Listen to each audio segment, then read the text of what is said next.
Hello everyone, मेरा नाम है Kapil and welcome to my YouTube channel आसान है। ज़्यादा टाइम वेस्ट ना करते हुए पेन पेपर लेके बैठ जाइए। हमारा टॉपिक चल रहा है हिस्ट्री ऑफ इंग्लिश लिटरेचर और हिस्ट्री ऑफ इंग्लिश लिटरेचर की हम इससे पहले 2 क्लास कर चुके हैं, जिसमें हम पहली क्लास में एंग्लो सेक्शन पीरियड कंप्लीट कर चुके हैं जो 450 से 166 जाता है। उसके बाद हम सेकेंड क्लास में मिडिल इंग्लिश पीरियड शुरू कर चुके हैं और मिडिल इंग्लिश पीरियड को हमने 3 फेज में बांटा था। सबसे पहले Anglo Norman period and second age of Chaucer जो हम आज पढ़ेंगे एंड थर्ड लेट मिडिल। ठीक है, तो हमने पार्ट सेकंड में जो इससे पहली वीडियो थी हमने सीखा द नॉर्मन कॉन्क्वेस्ट के बारे में।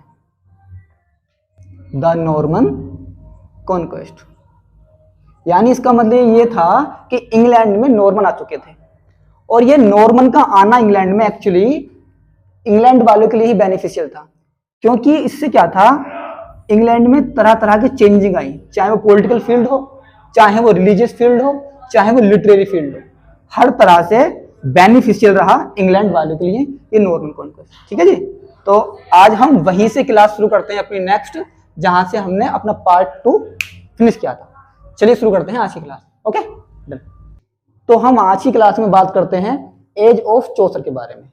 जो जोफ्री चौसर हैं उनको हम father of literature, father of English poetry, grand father of English novel और फादर ऑफ रेनेसा और मॉर्निंग स्टार ऑफ रेनेसा भी कहा जाता है।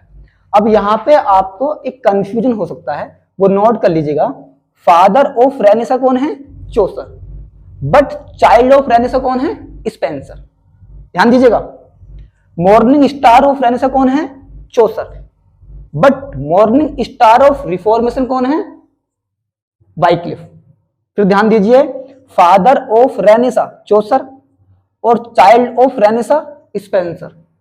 Morning star of Renaissance Chaucer और morning star of Reformation Wycliffe. ठीक है, अब देखिए अगर हम एज ऑफ चौसर की बात करते हैं तो इसकी रेंज आती है 1340 से 1480 तक। अब जरा आप यहां पर ध्यान दीजिएगा, हमने पिछली क्लास में यह पढ़ा था Anglo Norman period. Anglo Norman period जो मिडिल इंग्लिश पीरियड की पहली फेज थी, इसमें हमने इसकी टाइम रेंज थी 166 से 1340। एक्चुअली ये जो एंग्लो नॉर्मन पीरियड है ये 1314 से ना होकर 1400 तक ही है, क्योंकि यहां पे अभी तक नॉर्मन्स की एग्जिस्टेंस है, यहां पर नॉर्मन्स हैं। बट इसी बीच में क्या होते हैं, चौसर का जन्म हो जाता है और चौसर का जन्म होता है 1340 में और डेथ होती है 1400 में। तो पर्टिकुलर इस एज को एज ऑफ चौसर कह दिया जाता है। ठीक है, चलिए आगे शुरू करते हैं। अब देखिए चौसर का जन्म 1340 में लंदन में होता है, एक मर्चेंट फैमिली में। लंदन में मर्चेंट फैमिली मतलब इनकी फैमिली व्यापार वगैरह करती थी, बिजनेस वगैरह। अब लंदन की जो चौसर की फैमिली थी उसके डायरेक्ट कनेक्शन कोर्ट तक थे, कोर्ट तक डायरेक्ट कनेक्शन थे। अब उस टाइम पे किंग थे एडवर्ड थर्ड। अब इसका बेनिफिट चौसर को हुआ बिकॉज चौसर की फैमिली के डायरेक्ट कनेक्शन या डायरेक्ट पहुंच एडवर्ड थर्ड के पास थी। इसका डायरेक्ट बेनिफिट चौसर को हुआ और चौसर को मात्र 17 इयर्स की उम्र में कोर्ट में जॉब मिल गई, यानी वो आर्मी में एडमिट हो, आर्मी ज्वाइन कर ली उन्होंने। चौसर ने आर्मी ज्वाइन कर ली एडवर्ड थर्ड की। अब उस टाइम पे क्या था, 100 इयर्स वॉर चल रही थी। 100 इयर्स वॉर यानी फ्रांस और इंग्लैंड के बीच में, फ्रांस और इंग्लैंड के बीच में 100 इयर्स वॉर चल रही थी। उसमें चौसर भी लड़ने गए, वहां पे फ्रांस आर्मी के द्वारा चौसर को पकड़ लिया गया। तो एडवर्ड थर्ड ने एक बड़ी रकम यानी 16 पाउंड की बड़ी रकम देकर चौसर को छुड़वाया, बिकॉज उस टाइम पे चौसर एडवर्ड थर्ड के फेवरेट बन गए थे। ठीक है जी, अब इन्होंने चौसर ने 1366 1366 में फिलिप्पा से मैरी की शादी कर ली। फिलिप्पा, सॉरी डबल पी, फिलिप्पा से शादी कर ली। अगर हम चौसर की कुछ लिटरेरी कैरियर की बात करें तो चौसर के टाइम पे जो ना बहुत ज्यादा लड़ाइयां हुई हैं, एपिडेमिक फैली है, ब्लैक डेथ, आप आगे पढ़ोगे इसके बारे में भी अभी किसी क्लास में। बहुत कुछ हुआ है लिखने के लिए चौसर के टाइम पे, बहुत ज्यादा डार्क साइड दिखा सकता था वो उस टाइम की, बट चौसर ने कुछ भी आम लोगों के लिए नहीं लिखा। उसने कुछ भी समाज को सुधारने के लिए, सोसाइटी को रिफॉर्म करने के लिए चौसर ने कुछ भी नहीं लिखा, क्योंकि चौसर सिर्फ और सिर्फ एडवर्ड थर्ड का फेवरेट ही बना रहना चाहता था। तो उसने जो भी काम किया सिर्फ कोर्ट को माइंड में रख के किया। मतलब कह सकते हैं कि चौसर सिर्फ कोर्ट पोएट था, उसे आम लोगों से कुछ भी लेना देना नहीं था। चौसर से ज्यादा बेहतर रिफॉर्मेशन, समाज सुधार, सोसाइटी को सुधारने के लिए काम तो जोहन वाइक्लिफ ने किया भाई, वाइक्लिफ ने, जिसको हम अभी पढ़ेंगे इसी क्लास में आगे। ठीक है साहब। अब देखिए यहां पे क्या होता है, 1377 में एडवर्ड थर्ड की डेथ हो जाती है और रिचर्ड सेकंड गद्दी पर बैठता है। रिचर्ड सेकंड गद्दी पर बैठता है और 1387 में जो फिलिप्पा इनकी वाइफ थी, इनकी डेथ हो जाती है। ठीक है साहब, बढ़े आगे, चलिए आगे बढ़ते हैं। अब देखिए चौसर के वर्क को 3 फेज में डिवाइड किया जा सकता है, जिससे कि हम पढ़ने में आसानी रहे, समझने में आसानी रहे। सबसे पहला French literature, second Italian literature और थर्ड इंग्लिश लिटरेचर फाइनली। ठीक है। और अब हम चौसर के अगर वर्क की बात करें, जो इंपोर्टेंट वर्क रहे हैं चौसर के, वो इस प्रकार हैं, देखिएगा। सबसे पहला रोमन डिला रोज। जो ये रोमन डिला रोज था एक्चुअली फ्रेंच वर्क था, फ्रेंच वर्क। चौसर ने इसको सिर्फ ट्रांसलेट किया है, सिर्फ और सिर्फ ट्रांसलेट, और वो भी अनकंप्लीट था, कंप्लीट नहीं कर पाए थे चौसर इस वर्क के ट्रांसलेशन को। ये फ्रेंच वर्क है, चौसर ने सिर्फ इसको ट्रांसलेट किया है, बट उसको भी चौसर कंप्लीट नहीं कर पाए थे। बट हाँ इतना जरूर था, इनके कैरियर को एक बूस्ट मिल गया था, यहां से इनके कैरियर की बिगनिंग हो गई थी, शुरुआत हो गई थी यहां से। ठीक है जी। सेकंड नंबर पे बुक ऑफ डचीज, ये भी चौसर का अच्छा वर्क है, 1369 में आया। और थर्ड है ट्रायलस एंड क्रेसिडा। देखिए जो ओरिजिनली फॉर्म है ट्रायलस एंड क्रेसिडा, वो चौसर ने ही लिखी है, बाद में जाकर शेक्सपियर ने भी लिखा है, बट जो ओरिजिनली था ट्रायलस एंड क्रेसिडा, ये चौसर ने ही लिखा है। ठीक है। अब देखिए यहां पे आइए, अब मैंने आपको बताया था कहानी में पीछे कि जो चौसर थे, चौसर को जो एडवर्ड थर्ड था, एडवर्ड थर्ड के चौसर फेवरेट थे, प्रिय थे। अब उससे क्या होता था, कोर्ट के काम के लिए चौसर को एडवर्ड थर्ड बाहर भेजते रहते थे, उससे उनको बहुत कुछ सीखने मिला। चौसर को भेजा एडवर्ड थर्ड ने इटली। कहां भेजा? इटली।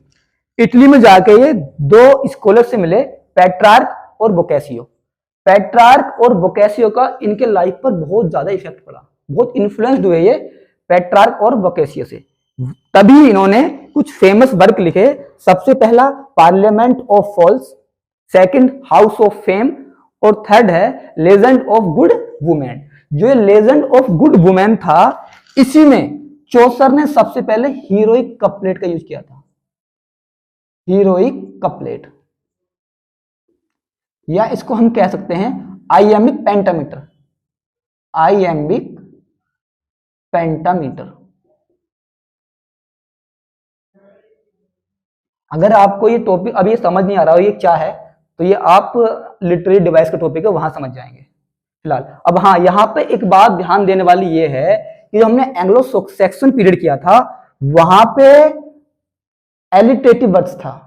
उसके बाद Norman period, Anglo Norman period में राइमिंग पोएट्री थी, बट यहां पे हीरोइक कपलेट और आइएमिक पेंटामीटर यूज होने लगा था। सबसे पहले यूज किया चौसर ने हाउस ऑफ नहीं sorry legend of good women में, लेजेंड ऑफ गुड वुमेन में। ठीक है जी।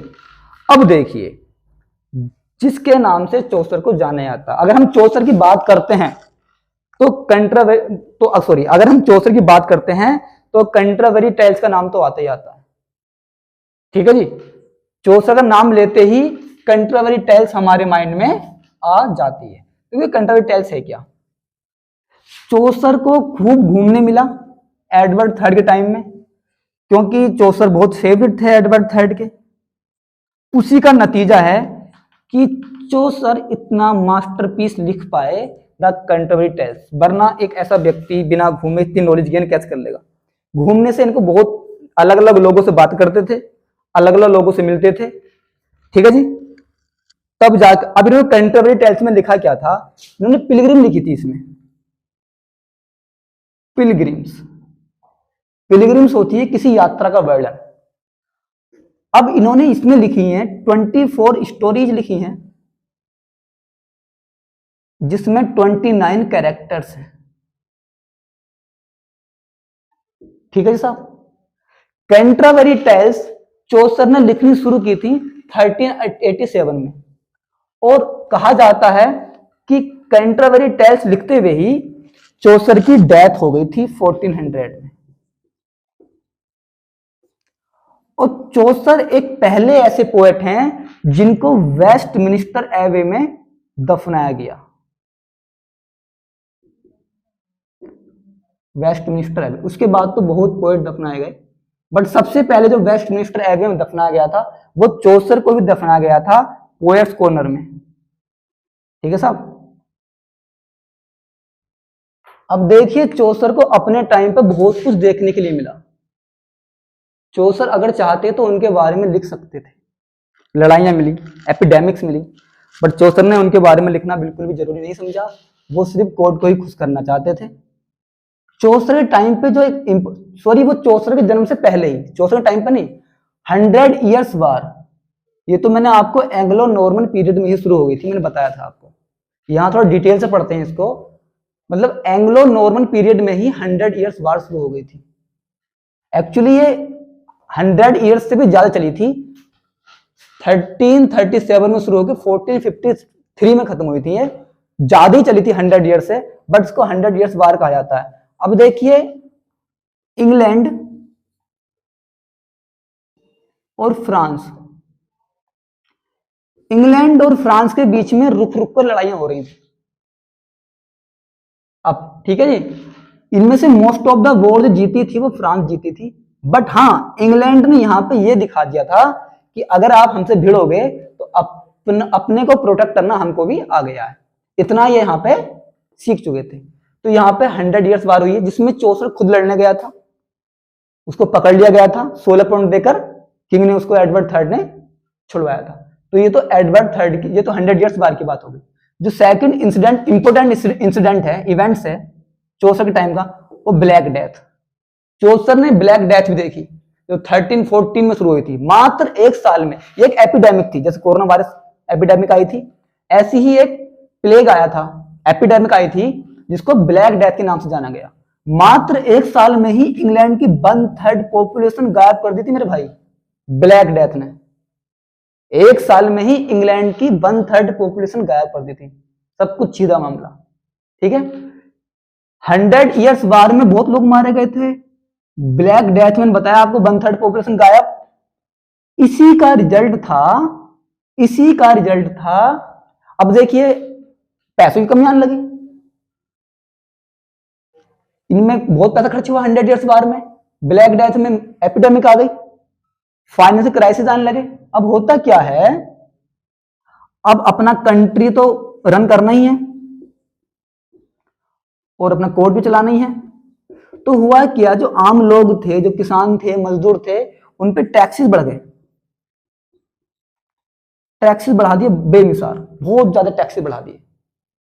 अब वहां के पीजेंट्स कहते हैं किसानों को, तो वहां के पीजेंट्स थे, उनको लगा भाई लड़ाई से हमको तो मिलना जुलना कुछ है नहीं है, हमारा टैक्स बढ़ रहा है, हमें सही से सैलरी नहीं मिल पा रही है।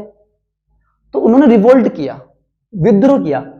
उसी कहते हैं पीजेंट्स रिवोल्ट, जो 1381 में शुरू हुआ था। ठीक है, किसानों का आंदोलन।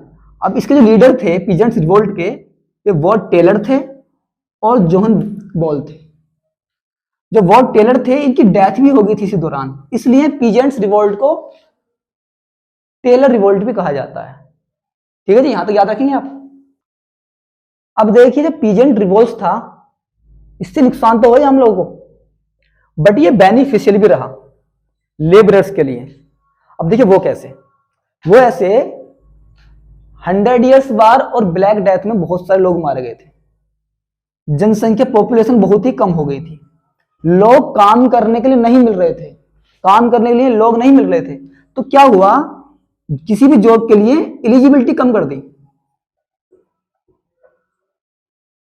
तो यहां पे लेस एजुकेटेड, लेस क्वालिफाइड, कम पढ़ा लिखा इंसान भी किसी बड़े ओहदे पर पहुंच सकता था, किसी बड़ी पोस्ट पर पहुंच सकता था।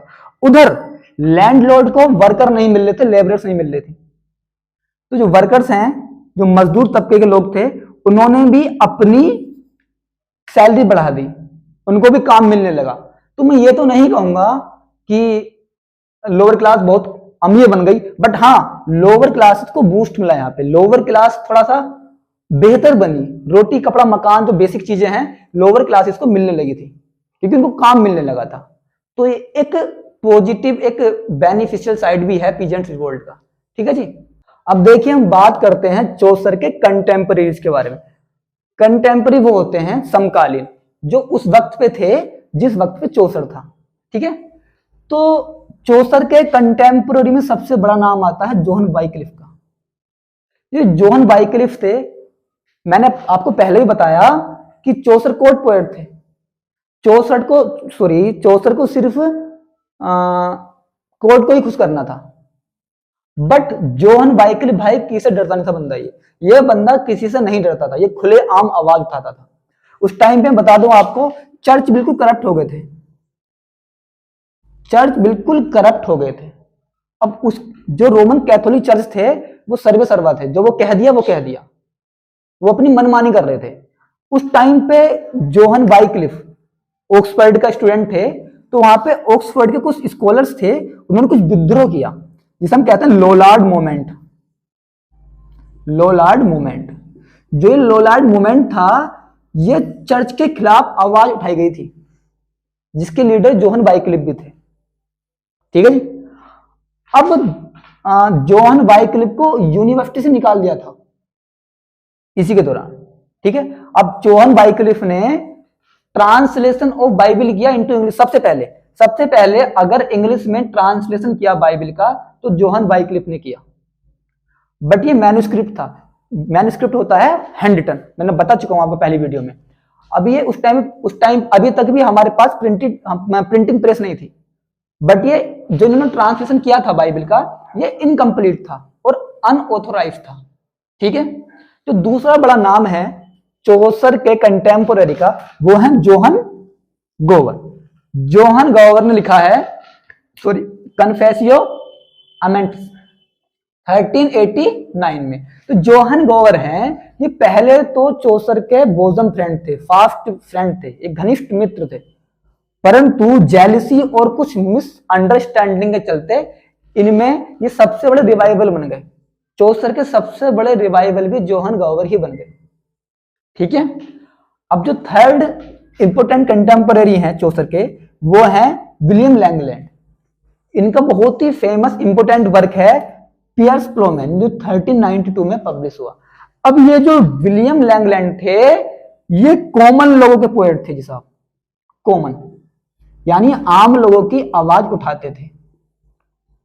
इन्हें हम सोशल रिफॉर्मर कह सकते हैं।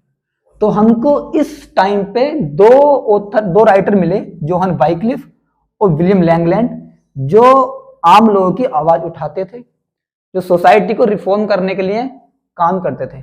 वरना जोहन गोवर थे, ये भी कोर्ट पोएट ही थे, ये भी कोर्ट को खुश करने के ही लिखते थे, और ये विद्वान थे काफी।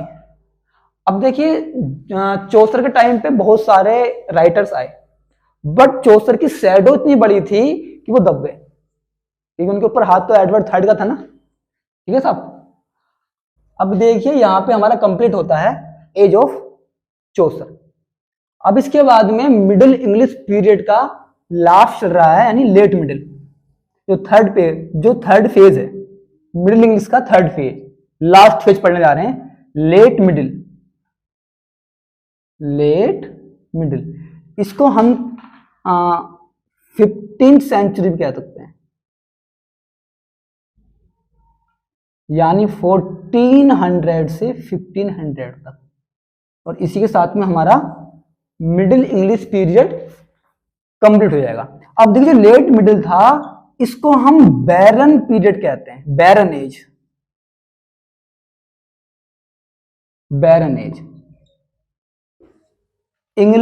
मिडिल इंग्लिश पीरियड की जो लेट मिडिल है वो बैरन एज इसलिए कही जाती है, यानी बंजर। यहां पे कुछ भी लिटरेचर में खास नहीं हुआ था। चौसर की डेथ के बाद में चौसर के वर्क को सिर्फ कॉपी किया गया था, कॉपी पेस्ट, कुछ भी बड़ा काम नहीं किया गया था यहाँ पे। बस यहाँ पे इतना हुआ था, जो विलियम कैक्सटन ने प्रिंटिंग प्रेस इस्टेब्लिश कर दी थी, प्रिंटिंग प्रेस 1476 में, ठीक है जी। और एक प्रोज राइटर हुए हैं थॉमस मैलोरी,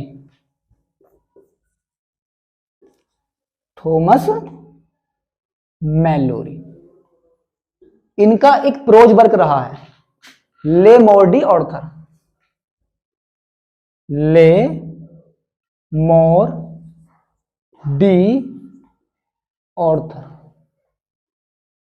जो 1485 में पब्लिश हुआ। तो लेट मिडिल को यानी 15th सेंचुरी को बैरन एज कहा जाता है, क्योंकि चौसर की डेथ के बाद में कुछ भी काम नहीं हुआ था, कुछ भी लिटरेचर में बड़ा काम नहीं हुआ था, सिर्फ और सिर्फ चौसर के वर्क को कॉपी पेस्ट हुआ था। यहां पे अगर कुछ हुआ है तो विलियम कैक्सटन ने प्रिंटिंग प्रेस को स्टैब्लिश किया था 1476 में, एंड थॉमस मैलोरी का एक वर्क आया, एक प्रोज वर्क ले मोर डी ऑर्थर। और कुछ खास नहीं है। इसी के साथ में हमारा मिडिल इंग्लिश पीरियड फिनिश हो जाता है। सो दोस्तों यहां पे मिडिल इंग्लिश पीरियड हमारा कंप्लीट हो जाता है पूरी तरह से। अब हम नेक्स्ट क्लास में रेनेसां पर बात करेंगे। और अगर आपको ये मेरा प्रयास अच्छा लग रहा हो तो प्लीज मेरी क्लास को लाइक करें, कमेंट करें, अगर चैनल पर नए हो तो सब्सक्राइब करें और ज्यादा से ज्यादा शेयर करें। Thank you, bye.